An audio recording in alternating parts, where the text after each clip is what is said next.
Good morning, my dear students. I am Yogesh Kumar Sahu. I will teach you the school poem. I know you are missing your school days, and I will recollect your memories through this poem. The schoolboy in the poem is not a happy child. What make him unhappy? We shall read about this. एक बार पुनः मैं आप सभी का मेरे YouTube channel पे स्वागत करता हूँ। और इससे पहले कि हम हमारे आज के topic the school boy poem को शुरू करें, मैं आपसे एक बार पुनः वही निवेदन करना चाहूँगा कि आप मेरे इस चैनल को ज़रूर से सब्सक्राइब करें, लाइक करें, कमेंट करें। तो शुरू करते हैं the school boy. I love to rise in a summer morn when the birds sing on every tree, the distant huntsman winds his horn, and the skylark sings with me. Oh, what sweet company! तो देखिए, कवि इस कविता में एक ऐसे सुंदर दृश्य का वर्णन कर रहा है जो हम सभी को बहुत पसंद है। ये कह रहा है कि मुझे समर मॉर्न में उठना बहुत ही पसंद है, बहुत ही अच्छा लगता है। यानी गर्मियों की सुबह सुबह जब मैं उठता हूँ तो मुझे ये बहुत पसंद आता है। क्यों? क्योंकि उस समय पक्षी प्रत्येक पेड़ पर चहचहा रहे होते हैं, गाना गा रहे होते हैं, और दूरस्थ जो शिकारी हैं वो अपने आगमन की सूचना हॉर्न बजाकर देते रहते हैं। इसके अलावा जो चातक पक्षी है वो भी मेरी राग में राग मिलाकर और मुझे कंपनी, बहुत ही मधुर कंपनी देता हुआ गाता रहता है। अब दूसरा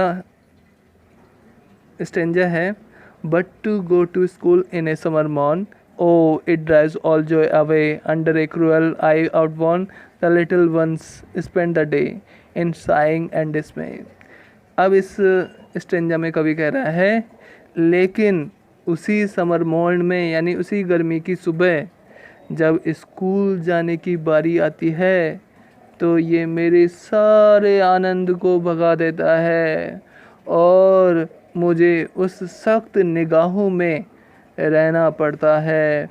मुझ छोटे से निरीह प्राणी को पूरे दिन कराहते हुए और निराश वहाँ बैठना पड़ता है।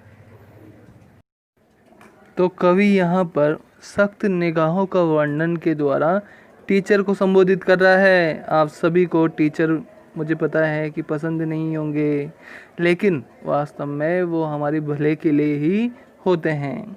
Third stanza, O then at times I drooping sit and spend many an anxious hour, nor in my book can I take delight, nor sit in learning's bower, worn through with the dreary shower.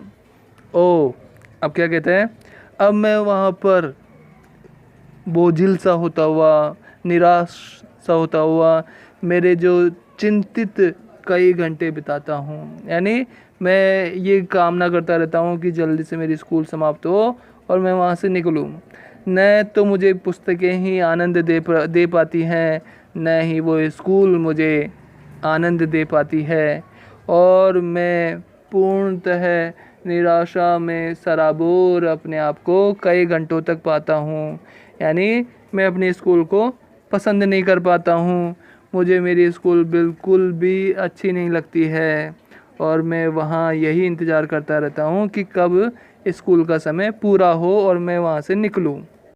Fourth stanza में कवि कह रहा है, how can the bird that is born for joy sit in a cage and sing, how can a child when fears annoy but droop his tender wing and forget his youthful spring.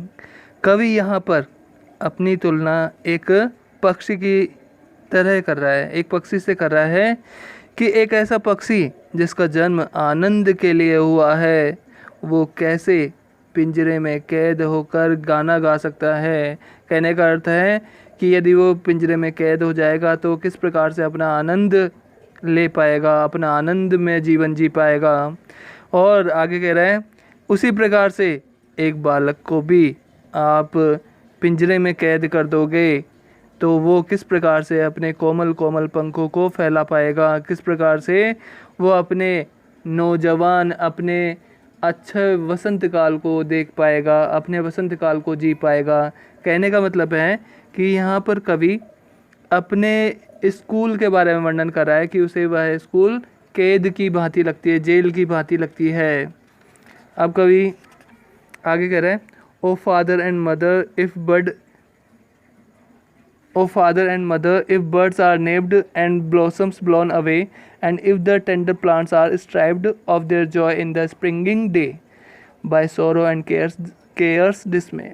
तो यहाँ पर कवि कह रहा है, हे मेरे mummy papa, यदि कलियों को खिलने से पहले ही उन्हें कुतर दिया जाए, उन्हें काट दिया जाए, उन्हें नष्ट कर दिया जाए, तो वो किस प्रकार से पुष्प बन पाएंगी। यहाँ पर कवि अपनी तुलना कलियों के साथ कर रहा है और वो कहता है कि यदि कोमल कोमल नवजात पौधों को पहले से ही काट दिया जाए तो वो किस प्रकार से अपना वसंत देख पाएंगे और किस प्रकार से वह दुखों से और निराशाओं से दूर हो पाएंगे। कहने का मतलब है कवि यहाँ पर अब कलियों से और नवजात पौधों से अपनी तुलना करते हुए कह रहा है कि यदि उनको अपना जीवन की शुरुआत में ही काट दिया जाए तो किस प्रकार से अपना वृक्ष यानी अपने वृक्षत्व वाले जीवन को पहुंच पाएंगे, यानी वो किस प्रकार से पल्लवित हो पाएंगे, किस प्रकार से वो बड़े हो पाएंगे। तो यहाँ पर कवि ने अपनी तुलना किससे की है? कलियों से और नवजात पौधों से। अब आगे वो कह रहा है, how shall the summer arise in joy और द समर फ्रूट्स अपीयर। कवि यहाँ पर कह रहा है कि किस प्रकार से उसका जो आनंद है, यानी जो समर वाला जो आनंद है वो कैसे आ पाएगा जब उसको पहले ही निराशा में धकेल दिया जाएगा, और कैसे उसके वसंत वाले फल उस पर पल्लवित हो पाएंगे क्योंकि उसे तो पहले ही निराशा में धकेला जा चुका है। तो कुल मिलाकर यहाँ पर कवि को स्कूल बिल्कुल भी पसंद नहीं है, वो स्कूल से छुटकारा पाना चाहता है। उसे नेचर बहुत पसंद है, प्रकृति से उसे बहुत आनंद आता है। अब यहाँ पर मैं आपको हार्ड वर्ड्स बताता हूँ। अब हार्ड वर्ड्स देखिए। सबसे पहले राइज यानी उठना, समर यानी गर्मी, मॉर्न यानी सुबह, डिस्टेंट यानी दूरस्थ, हंट्समैन यानी शिकारी, विंड्स यानी हवाएं, हॉर्न यानी बजाना, स्काई लार्क यानी चातक पक्षी, कंपनी यानी साथ। इसके पश्चात आगे देखिए, ड्राइव्स यानी भगाता है, जॉय यानी आनंद, आउटवर्न यानी पुराने ढंग का। यहाँ पर कवि ने किसके लिए कहा है? टीचर के लिए। शाइंग यानी लंबी आहें भरना, डिस्मे यानी निराशा या निराश होना। फिर उसके पश्चात ड्रूपिंग। देखिए ड्रूपिंग का यहाँ पर क्या अर्थ है? कंधों को लटकाते हुए बैठना, यानी बिल्कुल ऐसे निर्जीव प्राय, यानी कि बहुत ज़्यादा निराश होते हुए। अब स्पेंड यानी होता है बिताना, और एंक्सस यानी उत्सुक होता है वैसे, लेकिन यहाँ पर चिंतित। डिलाइट यानी आनंद, लर्निंग यानी सीखते हुए, बोवर यानी होता है कुंज या फिर ग्रीष्म आवास, वॉर्न यानी थकावा, थ्रू यानी में से।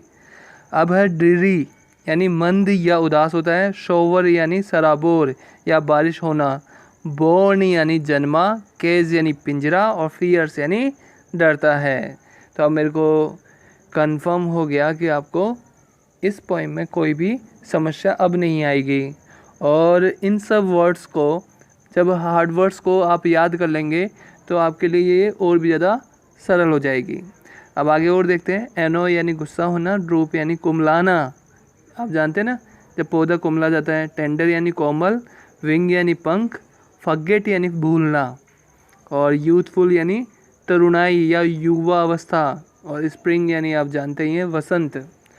तो एक बार पुनः मैं आप सभी से वही निवेदन करना चाहूँगा कि आप मेरे इस YouTube चैनल को ज़रूर से लाइक, सब्सक्राइब एंड कमेंट करें।